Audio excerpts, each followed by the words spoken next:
ज्या प्रकारे शेतकऱ्यांवर अन्याय होतोय, सोयाबीनला भाव मिळत नाही, कापसाला भाव मिळत नाही, शेतकरी कर्जबाजारी झालाय, सरकारची कुठली मदत नाही, शेतकरी आत्महत्या करतोय, सरकार त्याच्याकडे पाहायला तयार नाही। भारत एक कृषीप्रधान देश आहे। ह्या कृषीप्रधान देशामध्ये शेतकऱ्याला जगाचा पोशिंदा, शेतकरी राजा अशी उपाध्या उपमा दिलेली आहेत। पण त्याच्या कंपेअरमध्ये त्या शेतकऱ्याची आजची अवस्था काय चालू आहे? त्या शेतकऱ्याच्या बाजूला फक्त आणि फक्त एक वोट बँक म्हणून बघितलं जातं का? त्या शेतकऱ्याला आज हमी भाव झाले, त्या शेतकऱ्यांच्या पोरांचं शिक्षण झालं, त्या शेतकऱ्यांच्या पोरांना नोकऱ्या झाल्या, ह्याच्या बाबतीमध्ये आज मीडियामध्ये कुठंच चर्चा होत नाही। पावसाळा आला, अंधाधुंद पाऊस पडलं, त्याच्यामध्ये शेतकऱ्यांचं किती नुकसान झालं ह्याच्याबद्दल काहीही देणे घेणे नाही। न्यूजवरती 65% महाराष्ट्रामध्ये शेतकरी आजही आहेत। त्या शेतकऱ्याच्याबद्दल 65 मिनिटसुद्धा किंवा 65 मिनिट ही खूप मोठी गोष्ट झाली, 5.6 मिनिटसुद्धा ह्या देशाच्या मीडियावरती त्याचं कुठंच कव्हरेज केलं जात नाही। आजच्या शेतकऱ्याची अवस्था काय आहे?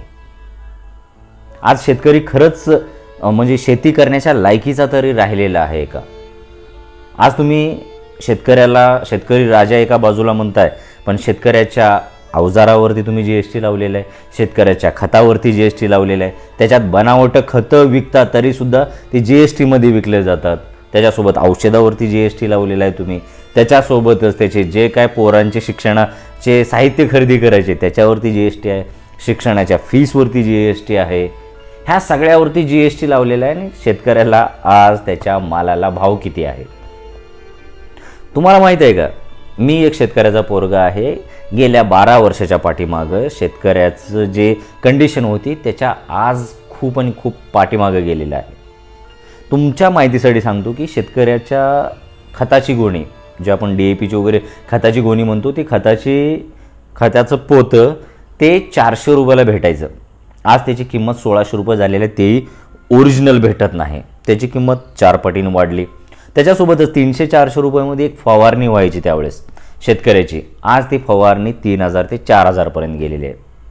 त्याच्यासोबतच आज त्या शेतकऱ्याच्या शेतामध्ये शेतमजूर जो होता तो 200 रुपयामध्ये यायचा, 200-250 रुपयामध्ये, आज 500 ते 700 रुपयापर्यंत सुद्धा त्याची किंमत गेलेली आहे। पण 2012ला ज्यावेळेस 12-13च्या आसपास सोयाबीनला भाव होतं 5500 ते 6000, आणि त्यावेळेस आपले देवेंद्र भाऊ फडणवीस, पाशा पटेल आणि त्या पंकजाताई मुंडे त्यांनी पाऊलवारी करत गेले होते आणि त्यांनी सांगितलं होतं की सोयाबीनला भाजपचे माजी आमदार आणि शेतकरी नेते पाशा पटेल यांनी सोयाबीनला प्रति क्विंटल 6000 रुपये भाव मिळावा, इंधनात इथेनॉल मिसळावं आणि लँड सीलिंग ऍक्ट रद्द करावा या मागणीसाठी लातूर ते औरंगाबाद पायी दिंडी काढली आहे। ज्या प्रकारे शेतकऱ्यांवर अन्याय होतोय, सोयाबीनला भाव मिळत नाही, कापसाला भाव मिळत नाही, शेतकरी कर्जबाजारी झालाय, सरकारची कुठली मदत नाही, शेतकरी आत्महत्या करतोय, सरकार त्याच्याकडे पाहायला तयार नाही, आणि म्हणून शेतकऱ्याच्या शेतमालाला भाव मिळाला पाहिजे, सोयाबीनला भाव मिळाला पाहिजे, याकरता पाशा पटेल यांच्या नेतृत्वामध्ये या ठिकाणी ही शेतकरी दिंडी निघालेली आहे। आणि या शेतकरी दिंडीच्या माध्यमातून संपूर्ण मराठवाड्यामध्ये जागर, शेतकऱ्यांमध्ये जागर तयार करण्यात येणार आहे।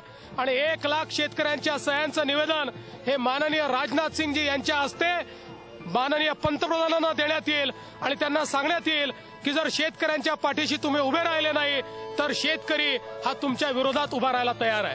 7000 रुपये हमी भाव भेटला पाहिजे, कापसाला 11 ते 12000 रुपये हमी भाव भेटला पाहिजे। त्यांनी पायी वारी काढत गेले। खूप छान वाटलं आम्हालाही, चला शेतकऱ्यांसाठी काय ना काय करतायत। पण नशीब की त्यांचंच गल्ली ते दिल्ली गेल्या 11 वर्षापासून सरकार आहे।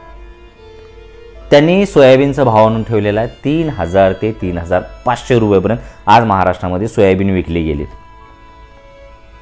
तुम्हाला आठवतं का मी सांगितलं की सगळ्या खताचे, बियाणाचे, औषधाचे आणि माणसाच्या रोजगाराचे जे भाव होते ते 3 ते 4 पट वाढलेले आहेत आणि त्याच्या मालाची किंमत 50% येऊन टेकलेली आहे। त्याच्या पोराच्या शिक्षणाचा खर्च 3-4 पट झालेला आहे। त्याच्या पोराच्या म्हणजे त्याच्यावरती सुद्धा तो जीएसटी देतोय आणि त्याच्या पोराला गेल्या 12-15 वर्षापासून नोकऱ्या अजिबात नाहीत कुठंच।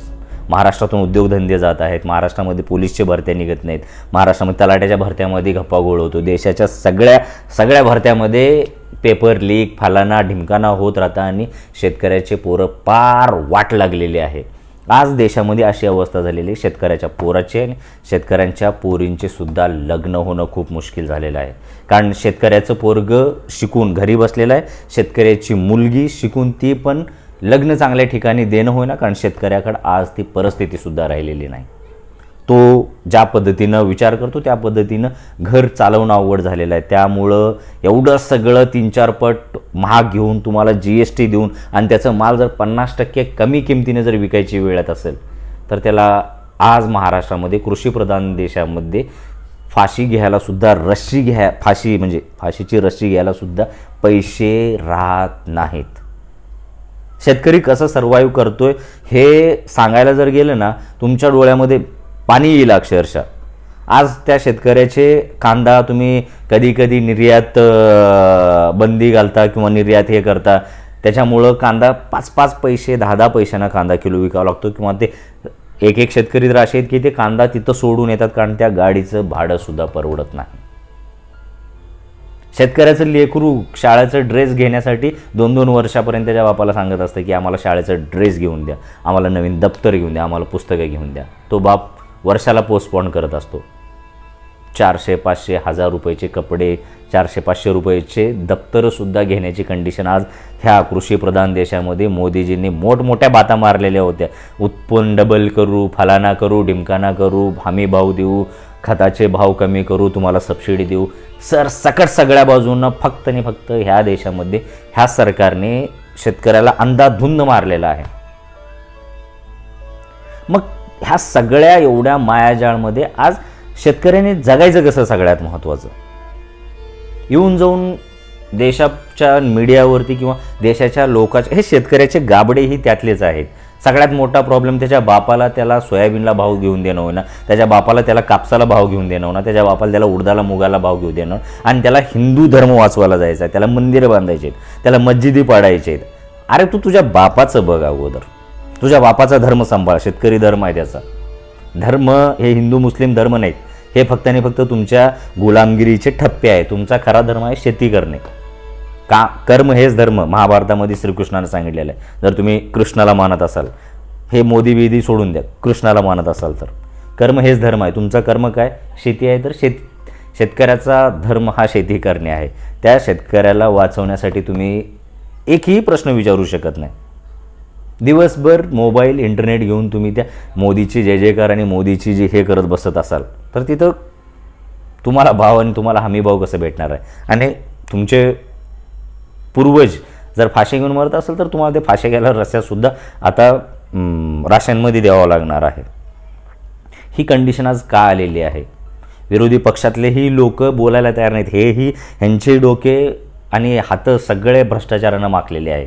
त्याच्यामध्ये एक बावळट आपल्याला तो कृषीमंत्री भेटलेला आहे. ते उठसूट सकाळपासून संध्याकाळपर्यंत शेतकऱ्याचा अपमान करत असतो. हा करणार, ही काय करणार, त्यांनी भरपूर पैसे देऊन मंत्रिपद घेतलं असणार आहे आणि त्याचं रिकवर होत नसेल, त्यामुळं तेही त्यांची चावताळी चालू आहे. देशामध्ये 3 तिरकूट सरकार आहे, तिघांनाही काही देणं घेणं नाही. फक्त उठसूट काही ना काही घोषणाबाजी करतात. एक कुणाला तर शिवी देतं, एक कुणाच्या बाबतीमध्ये काहीतरी बोलतात, दिवसभर त्याच्यावरती बॉम्ब आणि आपले पोर ते घेऊन फॉरवर्ड करत असतात. शेतकऱ्याच्या पोरांनो, शेतकऱ्या बापाला न्याय देण्यासाठी एखादं फॉरवर्ड करा, एखादं मेसेज करा, एखादं पोस्ट करा की शेतकऱ्याला हमी भाव भेटत नाही. आज शेतकरी देशद्रोही नाही, शेतकरी हिंदूच आहे. ह्या देशामधले 90% हिंदू शेतकरी आहेत आणि सगळ्यात जास्त धोक्यामध्ये शेतकरी आलेला आहे. आणि तुम्ही हिंदू धर्म वाचवण्याच्या गोष्टी करताय. त्याला 5 किलो राशनसुद्धा घेणं आज अवघड झालेलं आहे. सुरुवात 65% शेतकऱ्याला न्याय भेटण्यापासून झाला पाहिजे. देश खूप फंगाट्या मारत आहे की विश्वगुरू झालो, फलाना झालो. देश भिकारी झालेला आहे. मोदी आणि मोदीच्या मीडियाने देशाला तर बावळट केलं, थोडंवर जगालाही बावळट केलं. आता तिथून सगळ्या जगातून त्याला फटकारलं जात आहे. ते अदानीचा एजंट म्हणून फिरत होता, त्याला बाहेर जायला सुद्धा अवघड झालेला आहे. त्याची जय जयकार सोडून द्या, तुमचा हक्क मागायला चालू करा. एवढं भरमसाठ मतदान दिलेलं आहे ना, एवढं भरमसाठ सरकार बनवून दिलेलं आहे. हे सरकार तुमच्या खडी पिकातून पाणी गेलेलं आहे, त्याचे सर्वे करायला सुद्धा तयार नाही. ह्याबद्दल कधी प्रश्न विचारणार आहात? आम्ही मालावरती, आम्ही खतावरती GST का द्यायचं? खतं तर सबसिडीमध्ये असतात. आम्ही औषधावरती GST का द्यायचं? आम्ही अवजारावरती GST का द्या? अरे सबसिडीमध्ये भेटत होते ना आधीच्या सरकारामध्ये. आता याच्यावरती तुम्ही GST देऊन काय घेताय?